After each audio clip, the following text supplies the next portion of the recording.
లైంగిక ప్రత్యుత్పత్తి sexual reproduction అంటారు. పుష్ప నిర్మాణమును గురించి ఇదివరకు నేర్చుకుని ఉన్నారు. పుష్పాలు మొక్కలలో ప్రత్యుత్పత్తి భాగాలను మీకు తెలుసు. కేసరాలు స్టెమెన్స్ అంటారు. కేసరాలు పురుష ఉత్పత్తి భాగం. అండకోశం పిస్టిల్ అంటారు. స్త్రీ ప్రత్యుత్పత్తి భాగం. ఆవాలు మందారం పెట్యూనియా పుష్పాలను తీసుకొని దానిలోని ప్రత్యుత్పత్తి భాగాలు వేరు చేయండి. కేసరం అండకోశాల భాగాలు పరిశీలించండి. కేసరం లేదా అండకోశం మాత్రమే ఉన్న పుష్పాలను ఏకలింగ పుష్పాలు అంటారు. కేసరం మరియు అండకోశాలు రెండు భాగాలను కలిగి ఉన్నప్పుడు పుష్పాలను ద్విలింగ పుష్పాలు అంటారు. మొక్కజొన్న, బొప్పాయి, దోసకాయ మొక్కలు ఏకలింగ పుష్పాలు ఏర్పరుస్తాయి. ఏకలింగ పుష్పాలను ఉదాహరణ మొక్కజొన్న, బొప్పాయి, దోసకాయ మొక్కలు ఏకలింగ పుష్పాలు అంటారు.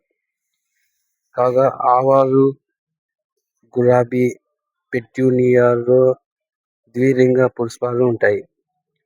ద్విలింగ పుష్పాలు ఉదాహరణకు ఆవాలు, గులాబీ, పెట్యూనియాలో ఉంటాయి. పాదకోశం యాంథర్ అంటారు. పాదకోశం. కేసరం దండం ఫిలమెంట్ అంటారు.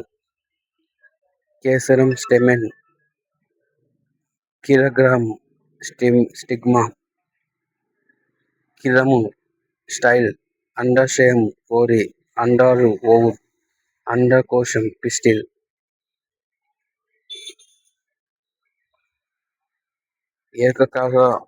ఏకలింగ పుష్పాలు ఉదాహరణ మొక్కజొన్న, బొప్పాయి, దోసకాయ. ద్విలింగ పుష్పాలకు ఉదాహరణ ఆవాలు, గులాబీ, పెట్యూనియా. పుష్పాలు మరియు స్త్రీ ఏకలింగ పుష్పాలను ఒకే మొక్కపై ఉండవచ్చు లేదా వేర్వేరే మొక్కలపై ఉండవచ్చు. కేసరం పరాగకోశం మరియు కేసరాలను గుర్తించగలిగావా? పటం 8.9 ఉంది చూడండి. పరాగకోశము పరాగ రేణువులను కలిగి ఉంది. పురుష సంయోగ బీజాలను ఉత్పత్తి చేస్తుంది. రేణువులు కలిగి ఉంది. పరాగకోశం పరాగ రేణువులను కలిగి ఉండి పురుష సంయోగ బీజాలను ఉత్పత్తి చేస్తుంది. అండకోశం అండాశయం కీలగ్రాలు ఉంటాయి. అండకోశంలో ఒకటి లేదా అనేక సంఖ్యలో అండాలు ఉంటాయి. అండంలో స్త్రీ సంయోగ బీజం లేదా స్త్రీ బీజకణం ఏర్పడుతుంది. పటం 8.9b. లైంగిక ప్రత్యుత్పత్తిలో స్త్రీ పురుష సంయోగ బీజాలను సంయోగం చెంది సంయుక్త బీజాన్ని ఏర్పరుస్తాయి.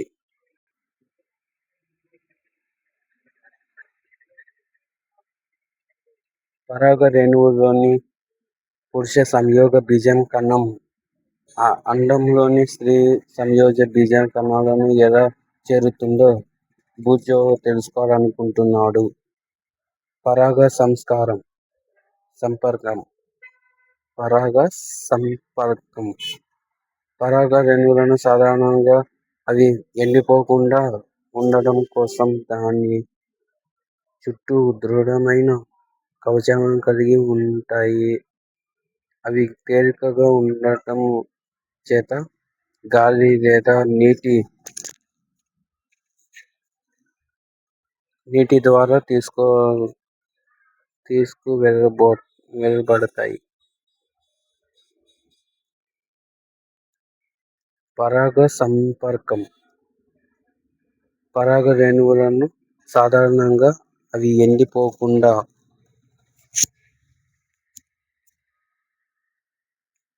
ఉండటం కోసం వాటి చుట్టూ దృఢమైన కవచాన్ని కలిగి ఉంటాయి. అవి తేలికగా ఉండటం చేత గాలి లేదా నీటి ద్వారా కూడా వెళ్ళబడతాయి. కిరణగ్రహం పరాగ రేణువులు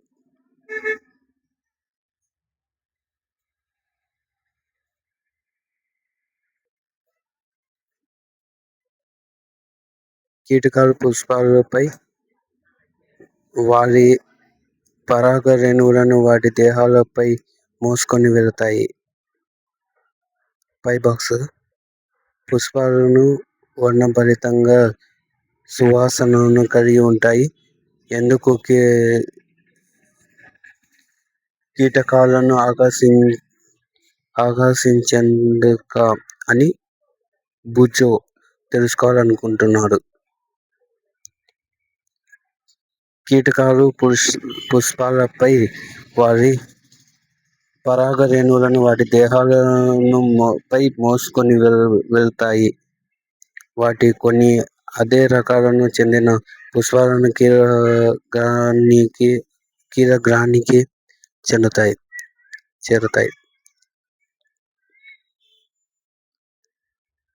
ఒక పుష్పంలోని పరాగ కోశం నుండి పరాగ రేణువులను కీరగ్రానికి బదిలీ చెందడాన్ని పరాగ సంపర్కం అంటారు. ఒక పుష్పంలోని పరాగ రేణువులను అదే పుష్పంలోని లేదా అదే మొక్కలోని మరొక పుష్పంలోని కీరగ్రాన్ని చేరినట్లయితే దాన్ని ఆత్మ పరాగ సంపర్కం అంటారు. అలా కాక ఒక పుష్పంలోని పరాగ రేణువులను అదే రకమైన వేరొక మొక్క పుష్పంలోని కీరగ్రాన్ని చేరడాన్ని పరపరాగ సంపర్కం అంటారు. పటం 8.10 చూడండి. పరాగ రేణువు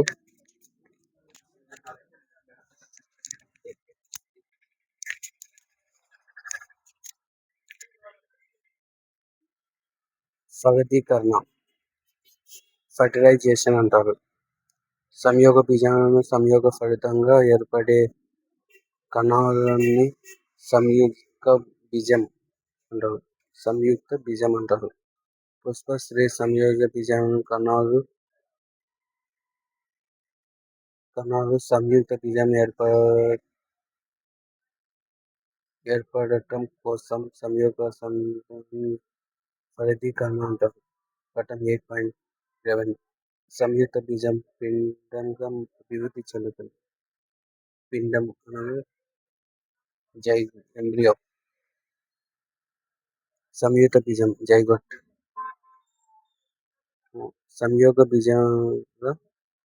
సంయోగ ఫలితంగా ఏర్పడే కణాలను సంయుక్త బీజం అంటారు, జైగోట్ అంటారు.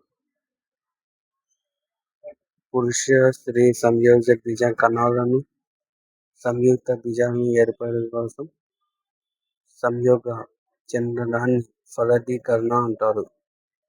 సంయుక్త బీజం పిండంగా అభివృద్ధి చెందుతుంది. ఫలాలు విత్తనాలు ఏర్పడుట ఫ్రూట్స్ సీడ్స్ ఫార్మేషన్. ఫలదీకరణ అనంతరమును పుష్పంలోని అండాశయము బలంగా పెరిగి ఇతర పుష్ప భాగాలను అన్ని రాలిపోతాయి. పరిపక్వత చెందిన అండాశయాన్ని ఫలము. అండాశయంలోని అండాలే విత్తనాలుగా అభివృద్ధి చెందుతాయి. విత్తనాలు ఒక రక్షక కవచముతో ఉండి పిండాన్ని కలిగి ఉంటుంది. యాపిల్ మరియు నారింజ వంటి ఫలాలను కండ కలిగి రసంతో ఉంటాయి. బాదం మరియు వాల్నట్స్ వంటి ఫలాలను దృఢంగా ఉంటాయి. పటం 8.12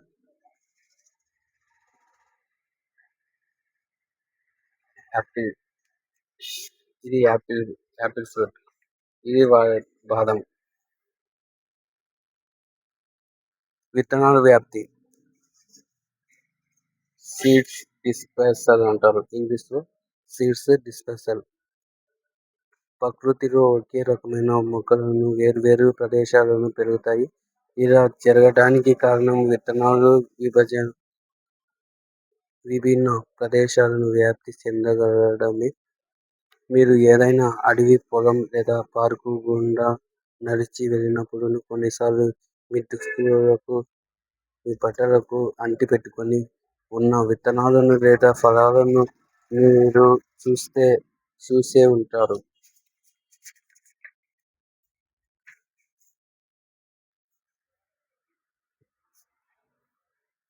ఈ విత్తనాలను మీ దుస్తుల, మీ బట్టలపై ఎలా వచ్చి అంటుకుంటాయో మీరు గమనించారా? ఒక మొక్కకు చెందిన విత్తనాలన్నీ అదే ప్రదేశంలోని పడి అక్కడే పెరిగినట్లయితే ఏమి జరుగుతుందని మీరు భావిస్తున్నారు? సూర్యరశ్మి, నీరు, కాంతి మరియు పెరిగే స్థలం కొరకు వాటి మధ్య తీవ్రమైన పోటీ ఉంటుంది. దాని ఫలితంగా ఆ విత్తనాలు ఆరోగ్యకరమైన మొక్కలను పెరగలేవు. విత్తనాల వ్యాప్తి ద్వారా మొక్కలు ప్రయోజనాలు పొందుతాయి. మొక్కలు దాని నుండి ఏర్పడిన కొత్త మొక్కలకు మధ్య సూర్యరశ్మి, నీరు, ఖనిజ లవణాల కోసం జరిగే పోటీని విత్తనాల వ్యాప్తి నివారిస్తుంది. అంతేకాకుండా మొక్కలు సుదూర ప్రాంతాలకు వ్యాప్తి చెంది కొత్త అవసరాలు ఆక్రమించడానికి అవకాశం కల్పిస్తుంది. మొక్కల విత్తనాలు మరియు ఫలాలు గాలి, నీరు మరియు జంతువుల ద్వారా వ్యాప్తి చెందుతాయి. మునగ, మేపుల్ మొక్కల రెక్కలను కలిగిన విత్తనాలను పటం 8.3 ఏలో మరియు బిలో చూడగలం. గడ్డి జాతి మొక్కలను తేలికైన విత్తనాలను లేదా జిల్లేడు మొక్కల కేశాలు కలిగిన విత్తనాలు, ప్రొద్దుతిరుగులోని కేశాలు కలిగిన ఫలాలు. పటం 8.14 ఏలో మరియు బిలో గాలి ద్వారా సుదూర ప్రాంతాలకు కొనిపోబడతాయి. కొన్ని మొక్కల విత్తనాలు వాటి ద్వారా వ్యాప్తి చెందుతాయి. కొబ్బరికాయలో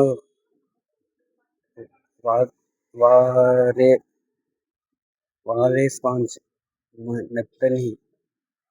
మెత్తటి లేదా పీచు కలిగి చిందనం కవచం కారణంగా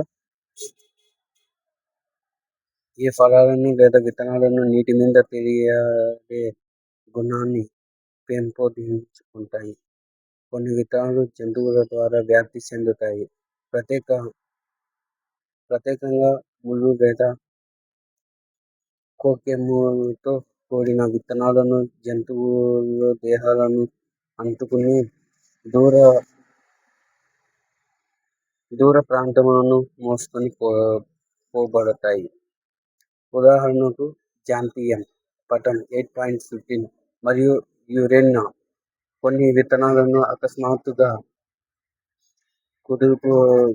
కుదుపులతో ఫలాలను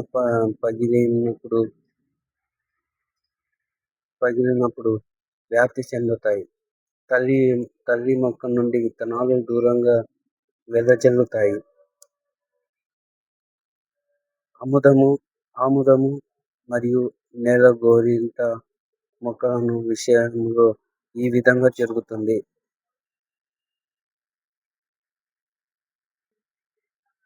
కీలక పదాలు: అలైంగిక ప్రత్యుత్పత్తి, అసెక్సువల్ రీప్రొడక్షన్ అంటారు. బడ్డింగ్, కొరకి భవనము బడ్డింగ్ అంటాం. పిండము ఎంబ్రియో, ఫలదీకరణ ఫెర్టిలైజేషన్, ముక్కలవ్వడం ఫెర్మెంటేషన్, సంయోగ బీజాలు గ్యామెట్స్ అంటారు. తంతువు హైఫా అంటారు. అండము ఓవుల్ అంటారు.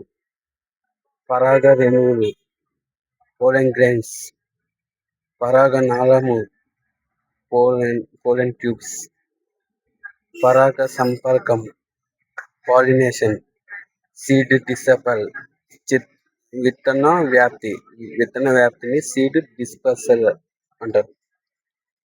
లైంగిక ప్రత్యుత్పత్తి సెక్సువల్ రీప్రొడక్షన్. సిద్ధబీజం స్పోర్, సిద్ధబీజాశయం, స్పారంజియం, శాఖీయ వ్యాప్తి వెజిటేటివ్ ప్రొపగేషన్, సంయుక్త బీజం జైగోట్. మీరు ఏమి నేర్చుకున్నారు? జీవులన్నీ తమను పోలిన జీవులను ఉత్పత్తి చేయగలవు. మొక్కలలో అలైంగిక, లైంగిక అనే 2 రకాల ప్రత్యుత్పత్తి విధానాలున్నాయి. అలైంగిక ప్రత్యుత్పత్తి నందు అనేక పద్ధతులున్నాయి. అవి ఏకీభవనం, సిద్ధ బీజము ఉత్పత్తి మరియు శాఖీయ వ్యాప్తి. లైంగిక ప్రత్యుత్పత్తి నందు పురుష మరియు స్త్రీ సంయోగ బీజాలను సంయోగం జరుగుతుంది. శాఖీయ ప్రత్యుత్పత్తి నందును మొక్కలను శాఖీయ భాగాలైన పత్రములను, కాండాలను మరియు వేళ్ళు నుండి కొత్త మొక్కలు ఏర్పడతాయి. పుష్పం మొక్కలోని ప్రత్యుత్పత్తి భాగం. పుష్పం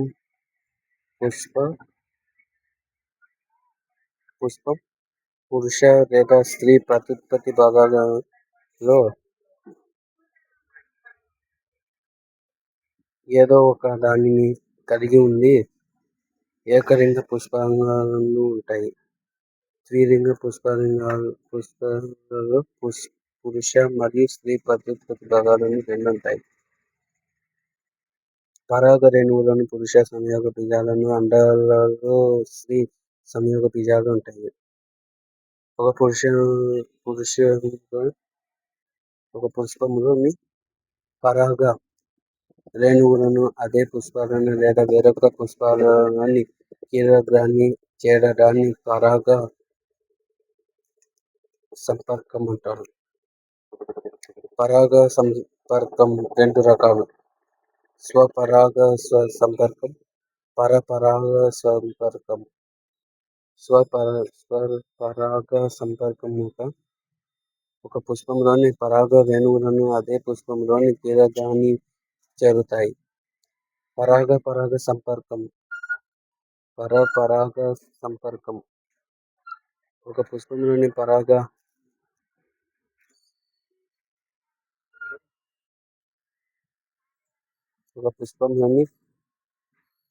పరాగ రేణువులను అదే రకమైన మొక్కలను మరొక పుష్ప కీలకాన్ని చేరుతాయి. గాలి నీరు కీలక ద్వారా పరాగ సంపర్కం జరుగుతుంది. పుష్ప స్త్రీ సంయోగ బీజాల ద్వారా కలయికను ఫలదీకరణం అంటారు. ఫలదీకరణం చెందిన అండాలను సంయోగ బీజం అంటారు. సంయోగ బీజాలను పిండంగా అభివృద్ధి చెందుతుంది. పరిపక్వత చెందిన అండాశయమైన ఫలము అండాలను పెరుగుతూ ఉన్న పిండాన్ని కలిగి ఉన్న విత్తనాలుగా మారుతాయి. విత్తన వ్యాప్తి గాలి నీరు జంతువుల ద్వారా జరుగుతుంది. విత్తన వ్యాప్తి 1. మొక్కల గుమ్మగూడటం భూమి గూడటం మొక్కలన్నీ సూర్యరశ్మి, నీరు మరియు ఖనిజాల వనరుల కోసం పోటీ పడటాన్ని. మూడవది, కొత్త జాతుల ఆక్రమణను నిరోధిస్తుంది.